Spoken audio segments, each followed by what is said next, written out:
Troisième leçon d'humilité. Une chose est l'humilité selon Dieu, une autre est l'humilité qui est simplement humaine. Qu'il est facile de s'efforcer chaque jour de vivre l'humilité selon ce que nos codes sociaux nous dictent et de ne pas progresser spirituellement. Qu'ils sont nombreux ceux qui ont tourné le dos à l'argent, à l'ambition, à la gloire, mais qui se vengent tous les jours d'y avoir renoncé. Qu'il est étroit, au contraire, le chemin d'humilité de Dieu qui demande de ne s'en remettre en dernière instance qu'à lui, de n'avoir point de siège sinon que sa propre bassesse. Ce chemin qui demande parfois de prendre un fouet pour chasser les marchands du temple, qui demande parfois de se lever contre tous pour prononcer une parole inspirée, mais qui, toujours au bout du compte, demande de donner vraiment sa vie.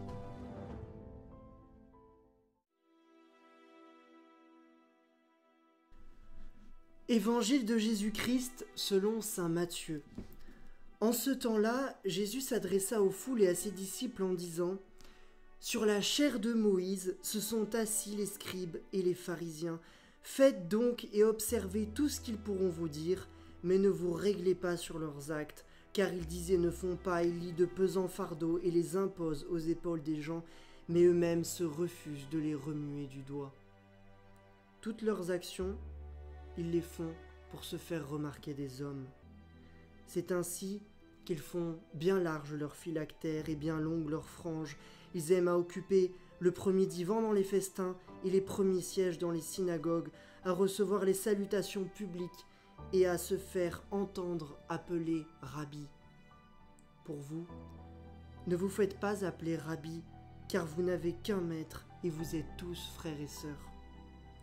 N'appelez personne votre Père sur la terre, car vous n'en avez qu'un, le Père céleste. Ne vous faites pas non plus appeler directeur, maître, car vous n'avez qu'un seul directeur et maître, le Christ. Le plus grand parmi vous sera votre serviteur. Quiconque s'élèvera sera abaissé, quiconque s'abaissera sera élevé. »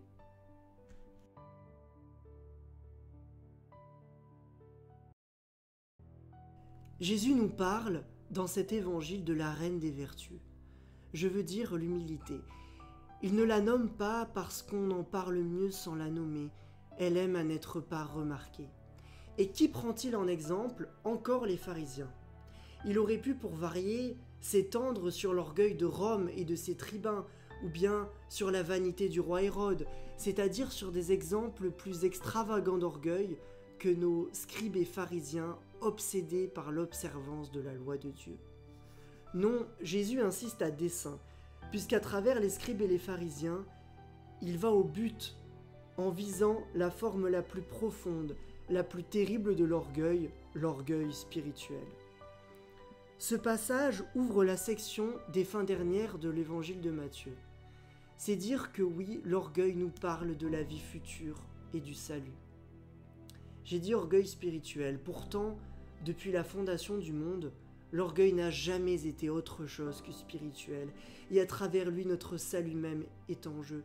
Il est né dans le ciel, dans le cœur de l'ange rebelle, Satan, Lucifer, qui par orgueil a tourné le dos à Dieu. Puis l'orgueil a passé dans le cœur de l'être humain, dans le premier jardin avec ce fruit tendu à Ève et Adam pour être, dit le texte, comme des dieux. Oui, cet orgueil spirituel, c'est-à-dire cet orgueil par rapport à Dieu, est la plus forte tentation, la tentation primordiale et ultime. Celui qui s'élève par lui-même finit par tomber. Voilà le destin du diable et de ceux qui le suivent. Deux destins inverses, deux trajectoires. Tous ceux que Dieu a fait grands se sont abaissés. Jean-Baptiste s'est abaissé, il a été élevé. Marie, cette servante dont Dieu a vu l'humiliation, Marie qui proclame que Dieu élève les humbles, a été prise sous l'ombre du Saint-Esprit. Voilà le destin de ceux qui comprennent qu'il faut marcher à l'envers du monde. Jésus nous dit : ne t'inquiète pas, descends quand le monde te dit de monter, puisque selon le proverbe, être dans le vent est une ambition de feuille morte. Donc première leçon d'humilité, il n'y a pas d'autre alternative. Chercher l'humilité, c'est chercher son salut. Où sont-ils, les scribes et les pharisiens, dans tout ça? Sur la chair de Moïse, nous dit Jésus. Ils trempent tous les jours dans la vérité du texte sacré et n'ont pas reconnu le Verbe quand il s'est tenu devant eux. L'orgueil rend idiot, on peut scruter la Bible tous les jours et être à côté de la plaque. Le pharisien est assis sur la chaire, dans la cathèdre de Moïse. Il parle de Dieu dès le petit déjeuner, il pense à lui souvent, il prie, il est passionné des choses de Dieu. Oui, mais en même temps, c'est grâce à elle qu'il existe, qu'il a son statut social. Sa vie, il se démarque par la taille de ses phylactères, ou bien par le caractère démonstratif de ses prières, parce qu'il ne sait pas se démarquer par l'éclat spirituel de sa présence, par des actes simples et décisifs. Il voit sa valeur dans la place qu'il tient dans la synagogue, parce qu'il pense qu'elle reflète sa place dans le cœur de Dieu. Il se démarque par les salutations que l'on rend à son statut plutôt qu'à sa personne. Ah, qu'il est confortable d'enfiler une identité d'emprunt, fût-elle religieuse, une identité prête à porter et de jouer son rôle. On récite un texte et on se sent dispensé d'être soi. À qu'il est plus exigeant d'exister en étant soi-même, de laisser Dieu mettre au jour notre profonde originalité avec toutes ses faiblesses. Le pharisien l'a compris, il joue son rôle, un bon rôle, porte-parole du royaume de Dieu. À quoi bon chercher autre chose? Il n'existe plus personnellement. Chez lui, on voit d'abord le titre, ensuite les actes, quand il y en a. Au contraire, chez l'être habité par l'esprit d'humilité, on voit d'abord les actes et ensuite on demande le titre. On interroge Jean-Baptiste, « Mais qui es-tu, toi qui parles comme Élie ?» Le Sanhédrin demandera à Pierre et Jean, « Mais qui êtes-vous, vous qui n'avez pas fait d'études, pour parler comme cela ?» On demande à Jésus, « Qui es-tu, toi qui es sans instruction? Quelle est ton autorité, toi qui n'es que le fils de Joseph? Quel est ton titre, à toi qui fais de grands signes ?» Et pour Marie, de même, Jésus nous a interdit de la considérer pour son titre. Heureuse n'est-elle pas parce qu'elle a allaité le Christ, heureuse plutôt celle qui écoute la parole de Dieu et qui la garde. Est-ce que mon titre me précède dans ma vie ou est-ce que mes actes, inspirés par l'Esprit Saint, suffisent à ma réputation? D'après Jésus, ce monde spirituel est particulièrement enclin à être dévoyé par des gens qui brandissent leur titre pour cacher qu'ils ne font rien. Alors notre Seigneur nous met doublement en garde. Ne vivez pas de vos titres, ne cautionnez pas ceux qui s'en nourrissent. Oui, le piège est double. Chacun de nous, non seulement cherche à être admiré, mais aussi à admirer, à rendre à des hommes l'honneur qui n'est dû qu'à Dieu seul. Nous aimons nous appeler les uns les autres rabbi, maître, père, c'est-à-dire en langage contemporain, mon père, docteur, professeur, monseigneur, monsieur le ministre.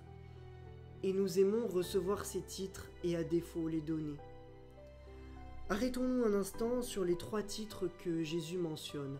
Le premier, rabbi, alors que nous n'avons qu'un seul enseignant, cela renvoie à l'orgueil intellectuel, quand on se sent riche de nos idées. Mais c'est aussi lorsqu'on se donne des maîtres à penser qui ne sont pas le Christ et qu'on les suit naïvement. On court après un beau parleur, si possible de notre groupe social, qui nous dit des vérités qui ne nous dérangent pas trop. Le second titre, Père, c'est l'orgueil affectif du pouvoir que nous pensons avoir sur les autres. Par un lien familial ou quoi que ce soit d'autre, on veut posséder l'autre, le dominer. Mais c'est aussi les petits et les grands choix, la vie tout entière que l'on a peur d'assumer et dont on délègue la responsabilité à un autre, mère, père, guide spirituel, psychologue, et on vit ce qu'il reste de notre existence par procuration. Le troisième, directeur, guide, chef religieux, c'est lorsqu'on se juge plus avancé spirituellement et donc légitime pour expliquer sans cesse aux autres qu'ils n'y sont pas, alors qu'un enfant même est peut-être plus proche du royaume de Dieu que nous. Mais c'est aussi le piège intemporel de l'admiration religieuse, des gourous en tout poil, tous ces guides qu'on laisse entrer en nous pour équilibrer notre âme, mais qui ne sont pas le Christ. Qui sont nos maîtres? Deuxième leçon d'humilité, fixer son âme sur le Christ et balayer tous les titres, toutes les admirations humaines, trop humaines, naïves, qui souillent nos rapports entre frères et sœurs, qui doivent être les seuls entre nous. Apprenons de lui ce que veut dire être doux et humble de cœur. Qui s'élève sera abaissé, qui s'abaisse sera élevé. Oui, Jésus va être élevé, mais on sait d'abord comment. En haut de sa croix. Quand Dieu parle d'humilité, qui s'élève sera abaissé, il parle de lui. Il n'est pas comme les pharisiens, ce qu'il proclame, il le fait, ce qu'il dit, il le vit. Et ce qu'il dit des autres, même, se fait. Regardez, Jésus dit, il dépose des pesants fardeaux sur les épaules des gens. Par ces mots, il prophétise le lourd fardeau que les pharisiens vont poser sur ses propres épaules, sa croix. Il l'a en tête quand il dit cette phrase. Il sait comment ça va finir et ce qu'ils vont lui faire. Oui, dénoncer cet orgueil-là, cet aveuglement spirituel est crucial dans tous les sens du terme, dans l'histoire du salut. Il ne suffit pas d'être assis sur la loi, il faut la porter. Et les pharisiens seraient censés la porter, et les prêtres dans l'Ancien Testament portaient l'Arche d'Alliance. Ils portent la loi, et Jésus aussi va la porter. Troisième leçon d'humilité. Une chose est l'humilité selon Dieu, une autre est l'humilité qui est simplement humaine. Qu'il est facile de s'efforcer chaque jour de vivre l'humilité selon ce que nos codes sociaux nous dictent et de ne pas progresser spirituellement. Qu'ils sont nombreux, ceux qui ont tourné le dos à l'argent, à l'ambition, à la gloire, mais qui se vengent tous les jours d'y avoir renoncé. Qu'il est étroit, au contraire, le chemin d'humilité de Dieu qui demande de ne s'en remettre en dernière instance qu'à lui, de n'avoir point de siège sinon que sa propre bassesse. Ce chemin qui demande parfois de prendre un fouet pour chasser les marchands du temple, qui demande parfois de se lever contre tous pour prononcer une parole inspirée, mais qui, toujours au bout du compte, demande de donner vraiment sa vie. Amen.